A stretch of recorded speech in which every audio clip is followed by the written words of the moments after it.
Welcome back! If you've been on the struggle bus with your study of Japanese, I am so glad you are here. No AI, minimal editing, just a person who's been studying and teaching Japanese for a really long time and is very excited to help you get to fluency quicker than it took her. Last time, we created simple, obvious questions by marking the topic with wa in a rising tone, like onamae wa? Today, we'll learn how to ask yes-no questions. And this is really simple. All you need is one little word. Remember how to create a simple sentence like, I'm an American. I is watashi wa in Japanese, but Japanese prefers subjectless sentences, so we skip it and just say, am American. Amerikajin desu. Now, we've already discussed how this is a very flexible sentence, and if you had the proper context, it could mean we are Americans, because Japanese doesn't really have plurals, or he/she is American, because Japanese doesn't really use pronouns very often. This flexibility comes in handy here because in order to create the question, are you American? All we have to do is add a question mark or particle to the end. The question mark or particle is ka. So, Amerikajin desu ka? Are you American? This principle is good to hold on to as you continue to study Japanese. When you make a statement-type sentence, the default assumption is that it's a first-person sentence unless there's additional context given.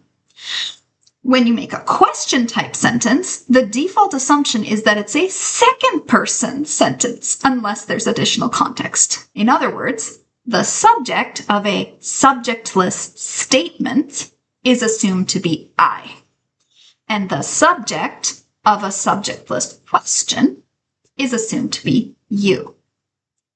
Let's practice. How would you ask, are you a teacher, in a subjectless sentence?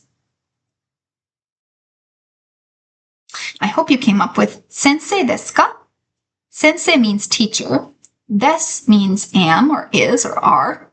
Ka is a verbal question mark. How about, are you Japanese? Nihonjin desu ka is the correct answer. Japanese person is different from Japanese language. We learned in a previous video that Nihongo means Japanese language, but Japanese person is Nihonjin, not Nihongo, and certainly not Nihongojin, which I hear beginners mess this up a lot. It's not that. Nihonjin, Japanese person. But even if you just came up with Japanese person desu ka, that's also a correct enough answer. Now, here's a trick question. How would you ask, are you a Japanese teacher?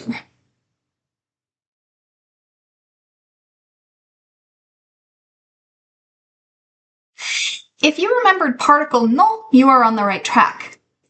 But if you said, Nihonjin no sensei desu ka? You asked a slightly incorrect question. Nihonjin no sensei is a teacher who is a Japanese person. In Japanese, Nihonjin means Japanese person. Nihongo means Japanese language. So the question should be, Nihongo no sensei desu ka? Are you a Japanese language teacher?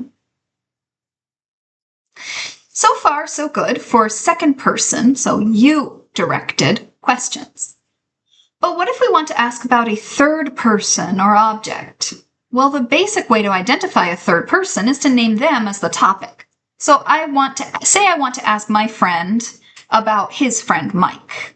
I want to ask, is Mike an American? Now, English identifies questions by changing the word order. So Mike is American, that's a statement. Is Mike American? That's a question. But Japanese does not change the word order because it has the particle ka to identify a question. So you just add ka to the end of the statement, Mike is an American, and that's all you need to do to transform your statement into a question. Let's do that in 2 steps. First, try to make the statement, Mike is American. You should have wound up with, マイクはアメリカ人です。Mike is American. Mike は American です。Now turn that into a question by adding か。マイクはアメリカ人ですか? Is Mike American? Boom, done. One final note. If you consult a dictionary for the word you, you'll probably come up with あなた.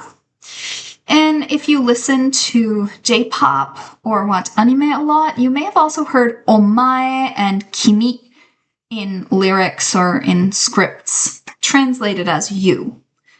Beware. It is rude to use any pronoun for you in Japanese unless you're talking to a loved one. If it's possible to make a subjectless sentence, do that. But there are circumstances where it feels odd to not single out the person you're talking to. For example, you want to direct your question to just one person in a group. In this case, it's best to use the person's name instead of anata. So if you want to ask, hey Mike, are you American? Well, that sentence is identical to the third person question we worked out earlier. Mike wa Amerika jin desu ka? Or if you wanted to be a little bit more polite to Mike, you could call him Mike-san. Mike-san wa Amerika jin desu ka? We know from the context that it's second person rather than third person in this case. To sum up, asking a yes-no question in Japanese is as simple as sticking ka on the end of a factual statement.